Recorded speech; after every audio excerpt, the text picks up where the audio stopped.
இது மகிமை நேரம்.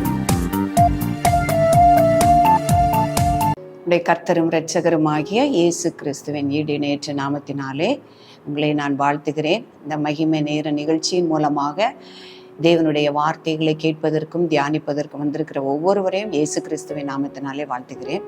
இந்த நாளிலும் நாம் தியானிக்கும்படியாக சங்கீதம் 127:4 இதோ பிள்ளைகள் கர்த்தரால் வரும் சுதந்திரம், கற்பத்தின் கனி அவரால் கிடைக்கும் பலன். பிரியமானவர்களே, பிள்ளைகள் கர்த்தரால் வரும் சுதந்திரம். இந்த பிள்ளைகளை, நம்முடைய சந்ததியை தேவ பக்தியுள்ள சந்ததியாக, ஆசீர்வாதமான சந்ததியாக உருவாக்க தேவன் நம்மை பெற்றவர்களாகிய நமக்கு என்ன ஆலோசனைகளை வேதத்திலிருந்து தந்திருக்கிறார் என்பதை குறித்து தான் இன்று நாம் தியானிக்க போகிறோம். ஆண்டவர் ஆணும் பெண்ணுமாக உலகத்தை படைத்த பொழுது ஒரு தேவ பக்தியுள்ள சந்ததியை உருவாக்க வேண்டும் என்று தான் அவர்களை ஆணும் பெண்ணுமாக படைத்திருக்கிறார் என்று நாம் வாசிக்கிறோம். ஏசாயா 44:3 உன் சந்ததியின் மேல் என் ஆவியையும் உன் சந்தானத்தின் மேல் என் ஆசீர்வாதத்தையும் ஊற்றுவேன் என்று சொல்லியிருக்கிறார். கர்த்தர் நம்முடைய சந்ததியை ஆசீர்வதிக்க சித்தமாய் இருக்கிறார். ஆனால் இப்பொழுது நாம் வரக்கூடிய சந்ததியை எப்படி கர்த்தருக்குள்ள நாம் உருவாக்க வேண்டும், அந்த வேதத்தில் கொடுத்திருக்கிற ஆலோசனை, தேவ பக்தி உள்ள மனுஷர்கள் எப்படி அவர்களுடைய சந்ததியை உருவாக்க பாடுபட்டார்கள் என்பதை குறித்து தான் நாம் தியானிக்க இருக்கிறோம். முதலாவதாக நாம் என்ன செய்ய வேண்டும்? நம்முடைய பிள்ளைகளுக்கு கர்த்தரை அறிவிக்க வேண்டும், தேவனை அவர்களுக்கு அறிவிக்க வேண்டும். யோவான் 17:3 வாசிக்கும் பொழுது, ஒன்றான மெய்தேவனாகிய உம்மையும் நீர் அனுப்பினவராகிய இயேசு கிறிஸ்துவையும் அறிவதே நித்திய ஜீவன்.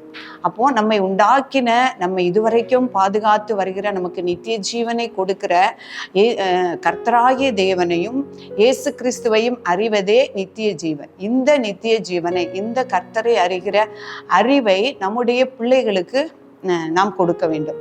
நம்முடைய தேவன் யார்? நாம் ஆராதிக்கிற தேவன் யார்? நம்மை அறிந்திருக்கிற தேவன் யார்? அவருடைய வல்லமை என்ன? அவருடைய புயம் எப்படிப்பட்டது? அவருடைய மகிமை என்ன, மாட்சிமை என்ன என்பதை நம்முடைய பிள்ளைகளுக்கு நாம் அறிவிக்க வேண்டும்.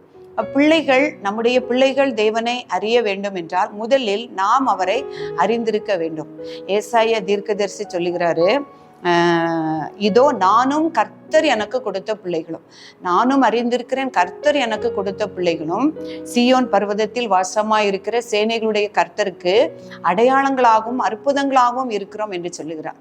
அதே போல தேவன் நம்முடைய மோசேயை வனாந்தரத்தில் நடத்தி வந்த நாட்களில் ஒவ்வொரு காரியத்தையும் செய்யும் பொழுது அவருடைய மகிமை வெளிப்படும்படியாக, அவருடைய வல்லமை வெளிப்படும்படியாக இவைகளை நீங்க உங்க சந்ததிக்கு, உங்களுடைய பிள்ளைகளுக்கு அறிவியுங்கள், அவருடைய வல்லமை அறிவியுங்கள் என்று சொல்வதை நாம் பார்க்கிறோம். ஏன்னா நாம் அவருடைய வல்லமைகளை, அன்று மோசே மாத்திரமல்ல, நம்முடைய வாழ்க்கையிலும் இயேசு கிறிஸ்துவை அறிந்து அவரை சொந்த இரட்சகராக ஏற்றுக்கொண்டு அவருக்கு விசுவாசிகளான நாம் அனைவரும் அநேக அவருடைய மகிமையை நம்முடைய வாழ்க்கையிலே நாம் கண்டிருக்கிறோம். அவருடைய வல்லமை நம்மோடு கூட இருக்கிறதை நாம் கண்டிருக்கிறோம். அவர் நம்மை ரட்சித்ததை நாம் அறிந்திருக்கிறோம். இதையெல்லாம் நம்முடைய பிள்ளைகளுக்கு நாம் அறிவிக்க வேண்டும். அந்த மோசேக்கு அவர் சொல்லும் போது சொல்லுகிறாரு, என்னுடைய வல்லமை, என்னுடைய மகிமை எல்லாவற்றையும் இந்த சந்ததியாருக்கு, உங்களுடைய பிள்ளைகளுக்கு நீங்க இதை அறிவிங்க அப்படின்னு. ஆனா அதுக்கு பிறகும் அந்த நியாயாதிபதிகள் ஒரு 200 வருடங்களுக்கு பின்னாடி பார்க்கும் பொழுது அதில் எழுதப்பட்டிருக்கிறது, கர்த்தருடைய கிரியைகளை அறியாத வேறொரு சந்ததி எழும்பிற்று. அப்போ 1-2 சந்ததியில சொல்லிக்கிட்டே வந்திருக்கிறாங்க, கர்த்தர் எவ்வளவு பெரிய காரியங்களை, அற்புதங்களை செய்து, அது எகிப்திலிருந்து நம்மளை புறப்பட பண்ணி வனாந்தரத்திலே வழி நடத்தி மன்னாவை தந்து, போஷிக்க தந்து, தண்ணீரை தந்து, ஆகாரத்தை தந்து, மேக ஸ்தம்பமாய் அக்னி ஸ்தம்பமாய் நம்மோடு கூட இருந்து, செங்கடலை பிளந்து, யோர்தானை கடந்து, எரிகோவை உடைத்து, எத்தனையோ அற்புதங்களையும் பராக்கிரமங்களையும் ஆண்டவர் செய்திருக்கிறார் என்று ஒரு சில சந்ததிகளுக்கு சொல்லியிருப்பார்கள். ஆனால் அதற்கு பிறகு ஒரு சந்ததி, அவரை அறியாத சந்ததி எழும்பிற்று என்று சொல்லுகிறது. அப்போ நம்மை வழிநடத்தினவர் யார்? நம்மை உண்டாக்கினவர் யார்? நம்ம பிதாக்களை எகிப்திலிருந்து அழைத்து வந்த தேவன் யார் என்பதை அந்த சந்ததி அறியாததினால் அவங்க என்ன பண்ணாங்கன்னா பாகால்களை சேவிக்க ஆரம்பித்தார்கள். பிரியமானவர்களே, இன்றைக்கும் நாம் நம்முடைய பிள்ளைகளுக்கு கர்த்தரை அறிவிக்க மறந்தோம்னா அடுத்த சந்ததி என்ன ஆகும்? கர்த்தரை அறியாதபடிக்கு வேறே தெய்வங்களை வணங்கக்கூடிய ஒரு சூழ்நிலை வந்துடும். இப்போவே நம்ம பார்க்கும் பொழுது நமக்கு முன்னாடி நம்முடைய நாட்டுக்கு, இந்தியாவுக்கு மிஷினரிகளை அனுப்பின ஒரு நாடு தான் இங்கிலாந்து. ஆனா இப்போ அந்த நாட்டுல உள்ள சந்ததிகள் பாருங்க, எவ்வளவோ எழுப்புதல் நடந்த ஒரு தேசம். ஆனா இப்பொழுது அங்க ஆலயங்கள் இல்லை, சபைகள் இல்லை, சபைகளுக்கு போகக்கூடிய விசுவாசிகள் இல்லை, சபைகள் எல்லாம் அடைக்கப்பட்டிருக்கிறது என்று நான் பார்க்கிறேன். எவ்வளவு ஒரு வேதனையான காரியம் பார்த்தீங்களா? அப்போ ஆண்டவர் என்ன சொல்கிறாரு? பிள்ளைகள் கர்த்தரால் வரும் சுதந்திரம். அந்த பிள்ளைகளுக்கு கர்த்தரை அறிகிற அறிவை நம்ம ஊட்டி வளர்க்கணும். இப்ப தாவீது என்ன சொல்கிறாருன்னா, நான் என்னை நீர் கருவிலிருந்து எடுத்தீர், ஆனா என் தாயினுடைய மார்பில் இருக்கும் பொழுதே உண்மையில் நம்பிக்கையா இருக்க பண்ணினீர் என்று சொல்கிறார். அப்ப அவன் பிறந்தது முதல்ல, நான் சிறு வயது முதல் என்ன சொல்றார்? சிறு வயது முதல் நீரே என் நோக்கமும் என் நம்பிக்கையுமாய் இருந்தீர் என்று சொல்கிறான். அப்ப கடைசி பரியந்தம் அவனுடைய பிள்ளையாகிய சாலமோனுக்கு அதான் தாவீது சொல்றார், என் சிறு வயது முதல் அவர் தான் என் நோக்கமும் என் நம்பிக்கையுமா இருந்தார். நீயும் நான் அவருடைய நியமங்களை காத்து கொண்டது போல நீயும் அவருடைய நியமங்களை காத்து கொண்டா நீ பாக்கியவானா இருப்பாய், உன்னுடைய ஆயுசு நாட்கள் நீடித்திருக்கும் என்று அவரை அறிகிற அறிவை தன்னுடைய பிள்ளைகளுக்கு எடுத்து சொல்வதை நாம் பார்க்க முடியும். பிரியமானவர்களே, நாமும் நம்முடைய பிள்ளைகளுக்கு, நம்முடைய சந்ததிக்கு கர்த்தரை அறிகிற அறிவை நாம் சொல்ல வேண்டும். நம்ம தீமோத்தேயுல பார்க்கிறோம், அவருடைய பவுல் அப்போஸ்தலர் சொல்லுகிறாரு, தீமோத்தேயு நீ உத்தம விசுவாசியாய் நீ காணப்பட்டாய், இந்த விசுவாசம் உன்னுடைய பாட்டிக்கும் உன்னுடைய தாய்க்கும் இருந்தது என்று சொல்வதை பார்க்கிறோம். அப்போ கர்த்தரை தேவன் நமக்கு செய்த நம்முடைய வாழ்க்கையில அவருடைய வல்லமை இன்றைக்கும் குறைந்து போகவில்லை. ஒவ்வொரு காரியத்திலும் கர்த்தர் என்னை எப்படி நடத்தினார். நாம் அநேக பிள்ளைகளுக்கு நாம் சொல்லுவோம், நான் சிறு வயதுல எப்படி வளர்ந்தேன், கஷ்டப்பட்டேன், பாடுபட்டேன், உங்களை இந்த விதமான வழி நடத்தி வந்த இந்த காரியங்கள் எல்லாம் சொல்லுவோம். ஆனா கர்த்தர் நமக்கு என்ன செய்தார்?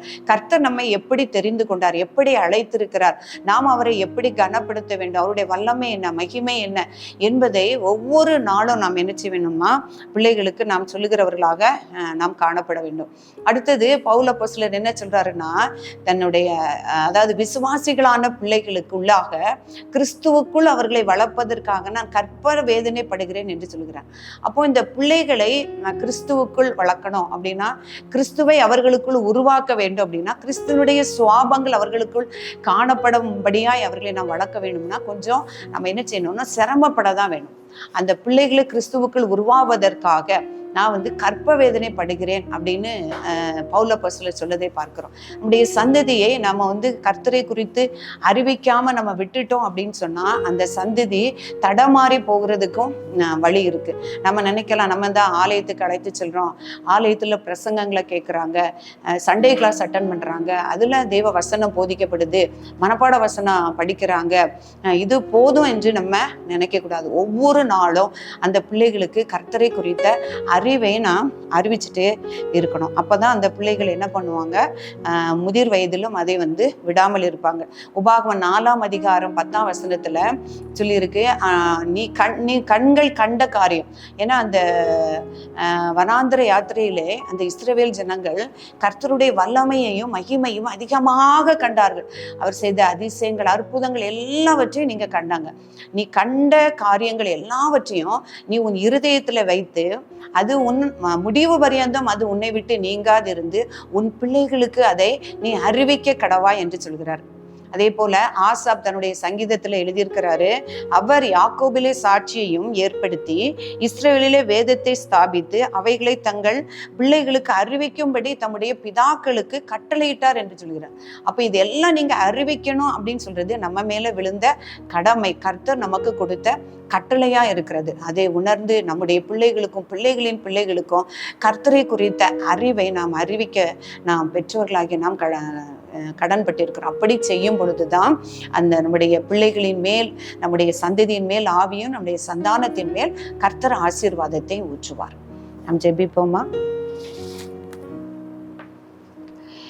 இரக்கம் நிறைந்த எங்கள் அன்பின் தகப்பனே, நன்றி இயேசுவே, உம்முடைய வார்த்தைகளுக்காக நன்றி தகப்பனே. வல்லமையும் மகிமையும் நிறைந்தவரே, எங்களை அறியும்படியான கிருபை தந்தீரேப்பா, உமக்கு ஸ்தோத்திரம்.